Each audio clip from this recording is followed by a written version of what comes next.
अस्सलामुअलैकुम, good morning everybody. I am engineer Shafiq Bhatt. आज हम बॉयलर के मुतल्लक पढ़ेंगे।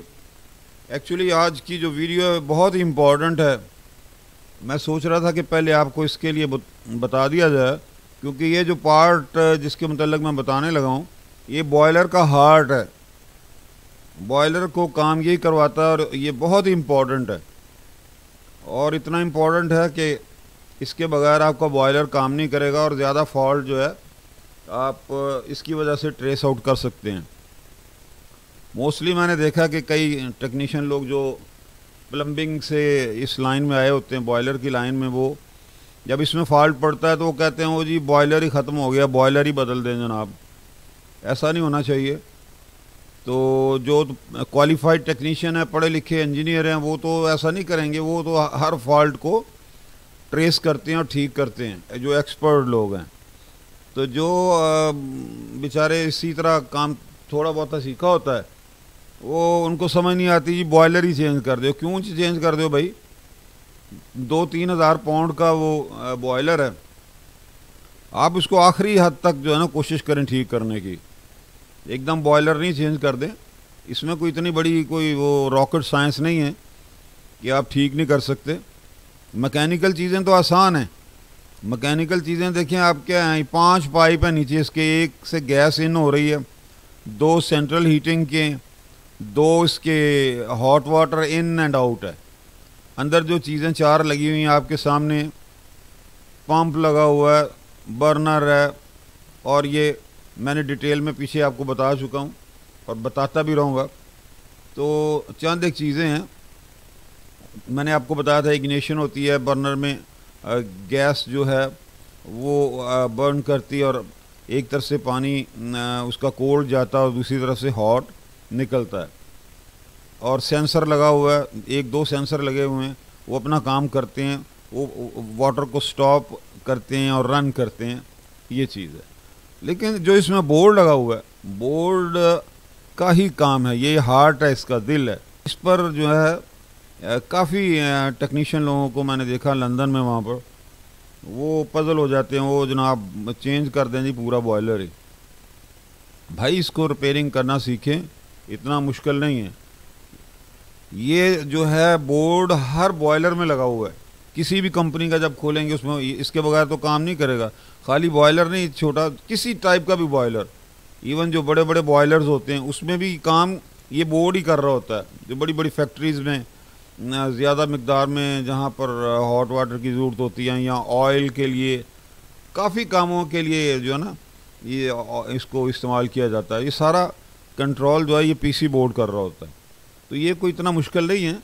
जिन लोगों ने बेसिक इलेक्ट्रॉनिक पढ़ी हुई है वो आपके इन कामों में देखें। जो कोई इलेक्ट्रॉनिक इंजीनियर होता है या इलेक्ट्रॉनिक टेक्नीशियन होता है, उसके लिए दुनिया की हर चीज़ ठीक करनी आसान होती। तो उसमें देखें आप, आज मैं आपको बताता हूँ कि इसको बोर्ड को कैसे रिपेयरिंग करते हैं, और इसका मैं आपको इसके मुतल्लिक़ भी बताता हूँ। तो ये चलते हैं हम लोग आगे। ये देखिए, ये अच्छा, इसमें जो देखें आप, ये प्लास्टिक का जो बॉक्स है इसके अंदर वो लगा हुआ है। ये देखें, ये एक स्क्रू है और ये 2 लॉक लगे हैं। इसको खोलेंगे तो अंदर से उसका पीसी बोर्ड निकल आएगा, जिसको आप ऑन हालत में भी चेक कर सकते हैं। लाइव बॉयलर चल रहा है, वो आसान रहता है उसको उस तरह चेक करना। दोनों तरीके से करें, कोल्ड टेस्ट करें, बंद करके कर लें, वो भी बताऊंगा मैं और बताता रहूंगा। बल्कि एकदम तो एक दिन में नहीं आप ये सारा कुछ सीख सकेंगे। इसके लिए आपको कंटिन्यू डेली मैं इंशाल्लाह बनाता रहूँगा, एक दिन छोड़ के या कभी डेली, जिस मुझे टाइम मिला तो मैं आपको बिल्कुल आपको गाइड करूँगा।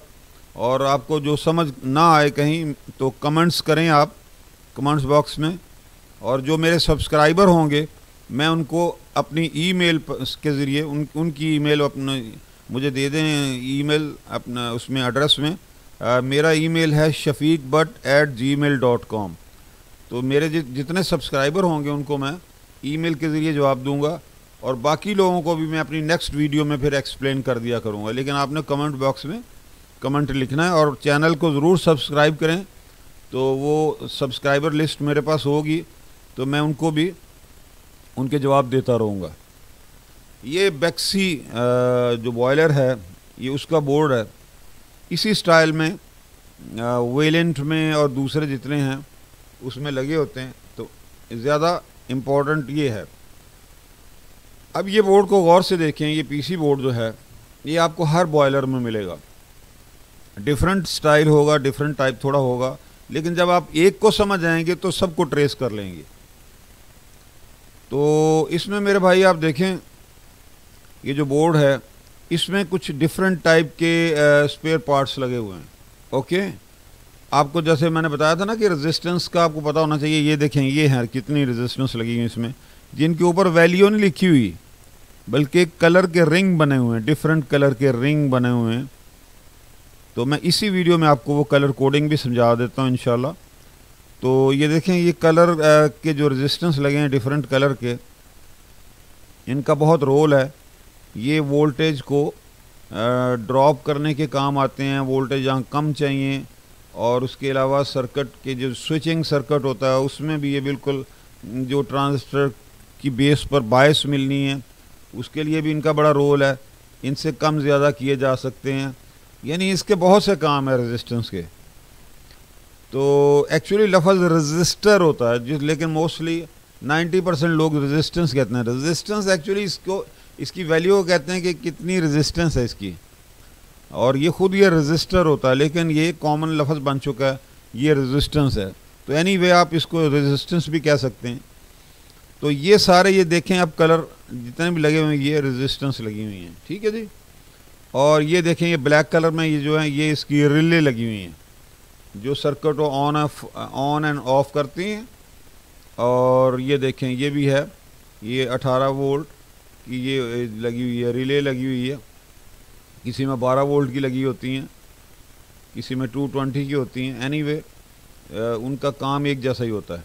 ये ब्लैक कलर में आईसी लगे हुए हैं। आईसी का मतलब होता है इंटीग्रेटेड सर्किट। जहाँ पर एक बड़ा सर्किट है वो उन्होंने उसको छोटा करके, जहाँ पर फ़र्ज़ करें ट्रांजिस्टर, ये देखें ब्लैक कलर में ट्रांजिस्टर लगे हुए हैं, ये ट्रांजिस्टर है, ये ट्रांजिस्टर है। जहाँ पर 1000 ट्रांजिस्टर की ज़रूरत है वो इतने बोर्ड में नहीं लगा सकेंगे, वहाँ पर उन्होंने उसको छोटा करके इंटीग्रेटेड सर्किट, जिसको आईसी कहते हैं, वो बना दिया गया और उसके नीचे कनेक्शन इसके किए होते हैं।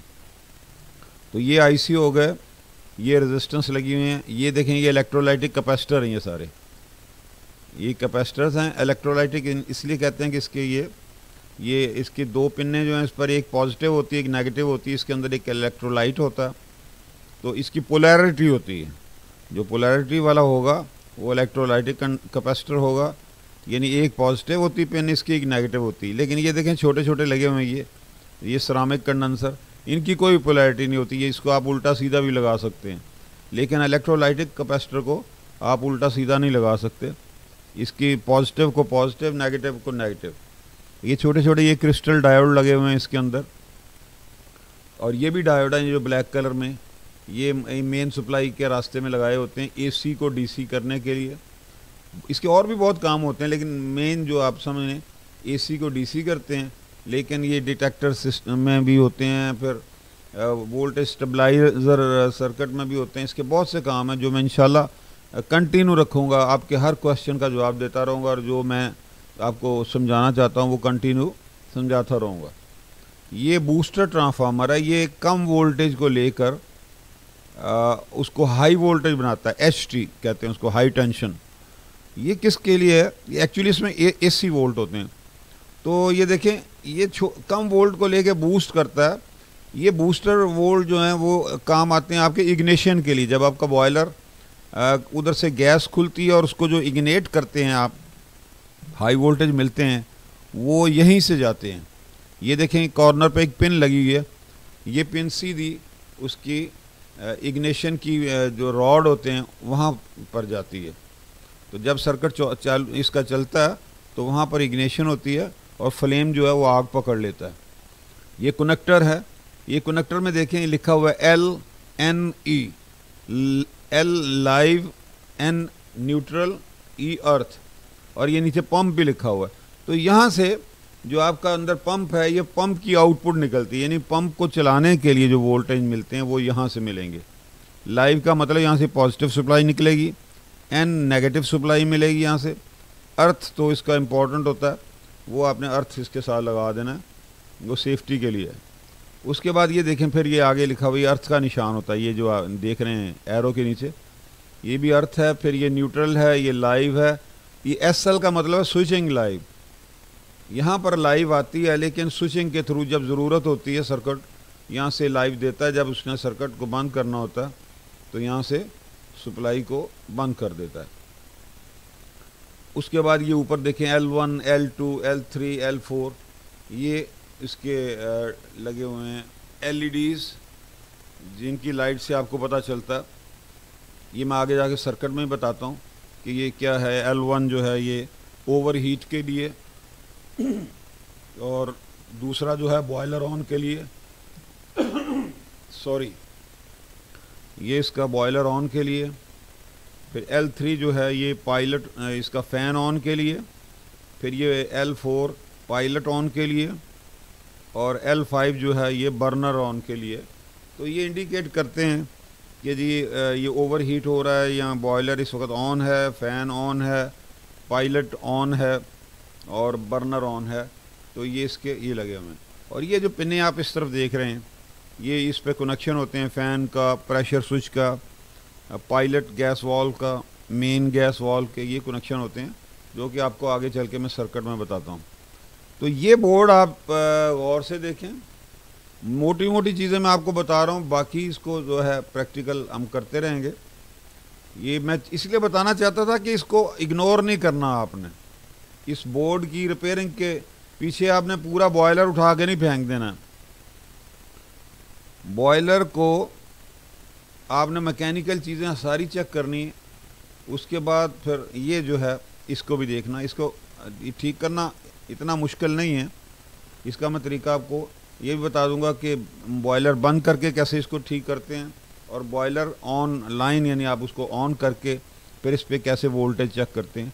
उसके लिए आपके पास एक मल्टीमीटर होना चाहिए, बल्कि कोशिश करें आप, बाज़ार से सस्ते मिल जाते हैं। 2 मल्टीमीटर लें आप, एक एनालॉग का लें और एक डिजिटल लें। छोटे ले लें आप, ना एक्सपेंसिव वाले लें। अगर आप चाहते हैं कि ईजी रहे तो दोनों होने चाहिए। उसकी मैं वजह बताता हूँ कि डिजिटल जो है वो वोल्टेज मेजरमेंट के लिए बहुत आसानी रहती है। कंटिन्यूटी आप उससे भी देख सकते हैं डिजिटल से, लेकिन अगर आपके पास एनालॉग है तो उससे काम ज़रा फास्ट हो जाता है। एनालॉग मीटर से आप भी सब चीज़ें चेक कर सकते हैं दोनों मीटरों से, लेकिन दोनों मीटर अगर आपके पास होंगे, कुछ जगह आप डिजिटल को यूज़ करें, कुछ जगह एनालॉग को, तो एनालॉग से कंटिन्यूटी वगैरह देखनी बहुत इजी हो जाती है, ट्रांसफार्मर को चेक करना, और काफ़ी चीज़ें हैं वो आप प्रैक्टिकल करते रहेंगे और आपको तजर्बा हो जाएगा। एक तो आप एक एक पार्ट को सेपरेट टेस्ट कर सकेंगे। ये टेस्ट करने की वीडियोस मेरे, आप लिस्ट में जाएंगे मेरे चैनल की वीडियोस में, वहाँ पर आपको स्पेयर पार्ट टेस्टिंग और कोल्ड टेस्ट और ऑनलाइन टेस्ट सारे तरीके मैंने उसमें वीडियोस बनाई हुई हैं, आप वो देखें तो उसमें आपको काफ़ी हेल्प मिलेगी। उनके लिए जिन लोगों ने कोई कोर्स नहीं किया, कोई कहीं इंस्टीट्यूट या कॉलेज से नहीं पढ़े हुए हैं, जिन्होंने खाली उसका बॉयलर, उसका प्लम्बिंग का काम सीखा लेकिन इलेक्ट्रॉनिक का नहीं पता, तो वो मेरे चैनल की वीडियोस देखें और चैनल को सब्सक्राइब ज़रूर करें आप। उससे आपको बहुत हेल्प मिलती रहेगी। आप जो भी मुझसे हेल्प लेंगे मैं आपको ईमेल के ज़रिए बताता रहूँगा। तो इसमें देखें, आप एक एक पार्ट को अलग-अलग भी चेक कर सकते हैं, निकाल के बाहर, कोई सप्लाई नहीं है उसमें। आप रेजिस्टेंस को चेक कर सकते हैं। रेजिस्टेंस के ये कलर कोडिंग ये मैं आगे समझा देता हूँ आपको। तो ये उसके बाद ट्रांजिस्टर को आप चेक कर सकते हैं कोल्ड हालत में। रिले को चेक कर सकते हैं। रिले की कॉइल को आप अगर 12 वोल्ट की तो 12 वोल्ट दें और आगे देखें उसका स्विच काम कर रहा है कि नहीं। उसके बाद ये जो है इसकी ये कंटिन्यूटी से ये ट्रांसफार्मर चेक हो जाएगा, और इसको बूस्ट करके भी आप देख सकते हैं। लो वोल्टेज देंगे इनपुट पे तो आगे हाई वोल्टेज स्पार्क निकलनी चाहिए। वो स्पार्क कोई डेंजरस नहीं होती, डरना नहीं है, होते वो थाउजेंड्स में है वोल्ट। मसलन आपने इसको पीछे से 220 दिए तो आगे से वो 5000, 9000, 10,000, इवन हाई टेंशन जो बड़े टेलीविज़न वगैरह में होती है 25,000 तक भी होती है, लेकिन वो स्पार्क होती है, वो आपको कोई ख़तरा नहीं है उसमें। उसमें करंट बहुत कम होता है, बहुत लो करंट होता है। तो ये देखें आप, इसमें एक एक पार्ट को आपने अलग चेक करिए। ये देखें, ये फ्यूज़ लगा हुआ है, फ्यूज़ को भी चेक करें आप। फ्यूज़ अगर बंद होगा तो फिर तो बिल्कुल डेड हो जाएगा ये। तो फ्यूज़ की कंटिन्यूटी भी आप मीटर से चेक करें। फिर ये रेजिस्टेंस की कंटिन्यूटी चेक करें, और फिज़िकल ज़रूर देखें आप। बोर्ड जब निकालेंगे तो आपको नज़र आएगा 50% आपको फॉल्ट जो हैं वो इसको देखने से ही ठीक हो जाएंगे, मतलब देखने से ही आपको ट्रेस आउट हो जाएंगे। कोई रेजिस्टेंस जली हुई बर्न तो वो काली हुई होगी, आप देख लेंगे आप। उसके बाद आप के बाद जो डायग्राम होगा, डायग्राम से आप उसकी वैल्यू पता कर लेंगे अगर बिल्कुल बर्न हो गई है। अगर उस पर ये कलर कोडिंग है तो उसका मैं तरीका भी आपको बता देता हूँ कि वो कैसे आपने उसकी वैल्यू निकालनी। कैपेसिटर ख़राब होगा इलेक्ट्रोलाइटिक तो ऊपर से बस्ट हो जाएगा ये देखेंगे, ये 3 जो लाइनें बनी हैं यहाँ फूल जाता है, ये फूल जाएगा तो अब आप इसको निकाल के दूसरा उसी वैल्यू का लगा दें। इसी तरह अगर ये इसकी रिले है, ये कई दफ़ा मोस्टली ऐसा होता है कि जब ये ख़राब होती है तो साइड से हीट होके मेल्ट हो गई होती है। अदरवाइज़ आप उसकी कंटिन्यूटी चेक करके उसकी कॉइल की चेक कर सकते हैं। डायोड को भी चेक कर सकते हैं। इसका तरीका मैंने अपनी वीडियोस में बताया हुआ, उसमें आप जाएं पार्ट्स में कि how to test the parts, electronic parts, वहाँ से आप सीखें, उसमें सारी डिटेल बताई हुई है। तो उसके बाद एक और बहुत कॉमन फॉल्ट आता है इस बोर्ड में। इसको जब आप उल्टा करेंगे दूसरी तरफ इसकी वायरिंग हुई होती है, वायरिंग इसकी जो है सोल्डरिंग हुई होती है, एक्चुअली वो केबल से नहीं होती बल्कि सोल्डरिंग होती है। तो वो हीट अप होकर ड्राई सोल्डर हो जाता है। ड्राई सोल्डर का मतलब आप लेंस के ज़रिए देखेंगे, आम आंख से भी नज़र आ जाएगा, लेकिन लेंस से देखेंगे तो ड्राई सोल्डर में ये होता है कि जो पीछे कैपेसिटर या रिले या कोई भी पार्ट्स है, ट्रांसफार्मर, वो जो बेस में लगा हुआ वहाँ पर हीट अप होके तो एक रिंग बन जाता है। वो सोल्डर जो है ड्राई हो जाता है, ड्राई सोल्डरिंग भी कहते हैं। उसका कनेक्शन ओपन हो गया होता है। आम हालत में आपको नज़र नहीं आएगा, लेकिन गौर से देखेंगे तो आपको पता लग जाएगा, हाँ ये यहाँ पर ये रिंग हीट अप होके तो ओपन हो गया हुआ है। उसको आप दोबारा रीसोल्डर कर देंगे काविये के साथ, आप टाँका दोबारा लगाएंगे वहाँ पर तो वो ठीक हो जाएगा। ये आपने ज़रूर चेक करना पूरे बोर्ड को A to Z, एक कॉर्नर से दूसरे कॉर्नर तक आपने ड्राई सोल्डरिंग ज़रूर करनी है। ये मेरी प्रैक्टिकल लाइफ का मैं आपको बता रहा हूँ कि काफ़ी हद तक फॉल्ट आपको ड्राई सोल्डरिंग से भी ही मिल जाएंगे इस बोर्ड में। इवन टेलीविज़नों में आप देखेंगे ऐसा होता है, और भी जितने बड़ी बड़ी मशीनरी हैं उनके जो बोर्ड होते हैं उसमें ड्राई सोल्डरिंग का फॉल्ट आपको बहुत ज़्यादा मिलेगा। ये देखें, ये इसी बोर्ड का बैक साइड है, इसी बोर्ड की एक बैक साइड है। इसमें ये देखें, ये पूरा डायग्राम बताया गया, इसका ये सर्किट आपको नज़र आ रहा है। तो इसके लिए थोड़ा सा आपको मेहनत करनी पड़ेगी, तो ये आपको सीखना पड़ेगा। ये इतना मुश्किल नहीं है। सर्किट डायग्राम मैंने अपनी वीडियोस में भी सिखाया हुआ, लेकिन नेक्स्ट भी मैं इसके लिए वीडियोस बनाऊंगा इंशाल्लाह। ये देखें, ये है रेजिस्टेंस को मैं आप समझाने लगा हूँ, जो कि इस टाइप के पुर्जे आपने हर जगह देखेंगे। इस बोर्ड में आपने देखा कि कितने सैकड़ों की तादाद में लगे हुए थे।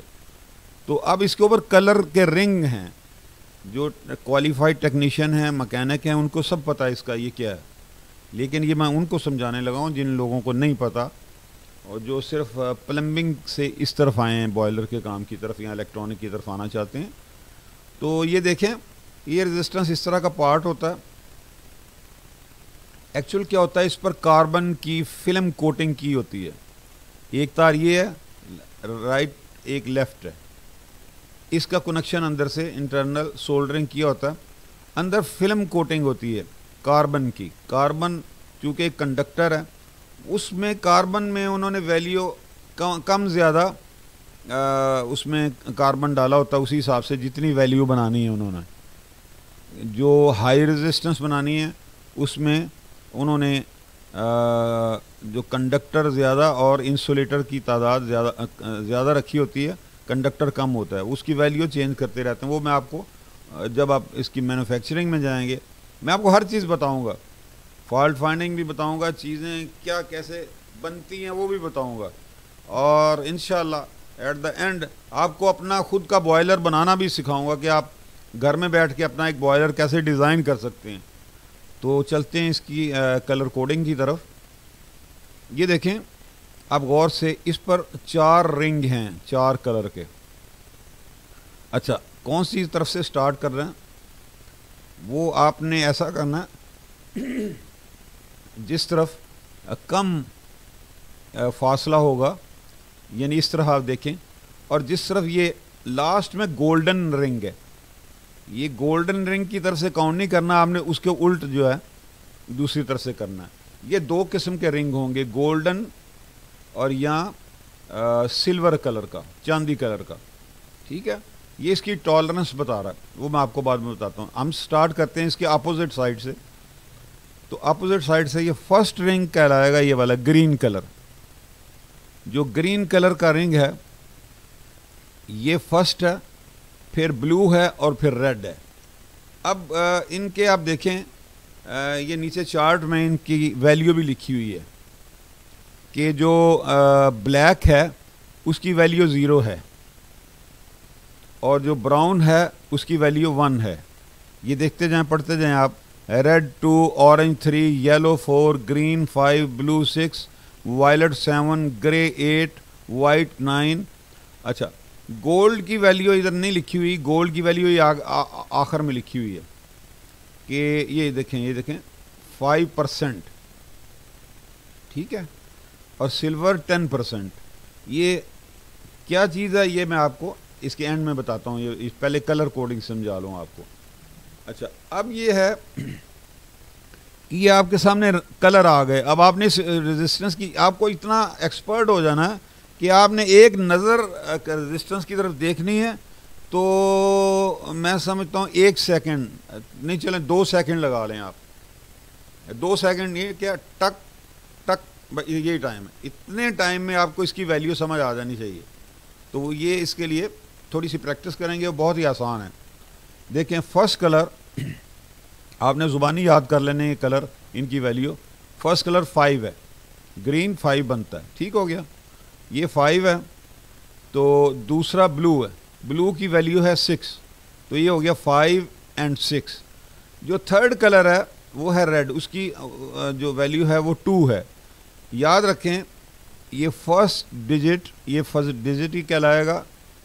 आपने लिख लेना, ज़हन के अंदर ही लिखना है ना, दिमाग में, कि ये 5, फिर उसके बाद 6। ये जो थर्ड होता है ना, ये मल्टीप्लायर होता है, ये उसके 0 की तादाद बताता है। रेड का मतलब है 2 का मतलब है 2 0। तो आपने क्या करना है, यहाँ ये लिखना है 5 6, उसके आगे 2 0 लगा देने, तो ये क्या बन जाना, 5600। अच्छा, 5600 का मतलब है कि 5600 ओम, बेसिक जो इसकी मेजरिंग है वो ओम है। ओम, फिर उसको 1000 से आप तकसीम करेंगे, डिवाइड करेंगे, तो वो किलो ओम बन जाएगा। फिर उसको आप तकसीम करेंगे 1000 पर, तो फिर वो मेगा ओम बन जाएगा। यानी सबसे छोटा क्या है, ओम, उससे बड़ा क्या है, किलो ओम, उससे बड़ा क्या है, मेगा ओम। ओके, तो मैक्सिमम मेगा तक ही चलता है ये। तो हमने भी अब इसकी कैलकुलेशन करनी, तो ये बन गया 6, ये देखें, सॉरी 5, ग्रीन 5, ये 6, 56, 2 0 आप लगा दिए तो 5600 ओम। आप इसको लिख सकते हैं 5600 ओम, लेकिन मोस्टली इसको कोशिश होनी चाहिए कि आप इसको छोटे से छोटा करके लिखें। तो उसका तरीका ये है, 5600, इसको आप 1000 से डिवाइड करेंगे, तकसीम करेंगे, तो ये बन जाएगा 5.6। अब 5.6 को कैसे लिखना है, 5.6 आगे आपने लिख देना किलो ओम। किलो के लिए के इस्तेमाल करेंगे और ओम के लिए आप ओम का साइन होता है, वो मैं आगे बताता हूँ आपको, वो लिख देना है। ठीक है, तो ये बन जाएगा 5.6 के। ये जो गोल्डन है, गोल्डन या सिल्वर 2 कलर आखिर में होंगे, इनका ये मतलब होता है जिसमें गोल्डन लाइन होगी वो अच्छी रेजिस्टेंस होगी। अच्छी का मतलब ये है कि वो 5% टॉलरेंस है, जो सिल्वर होगा वो 10% टॉलरेंस है।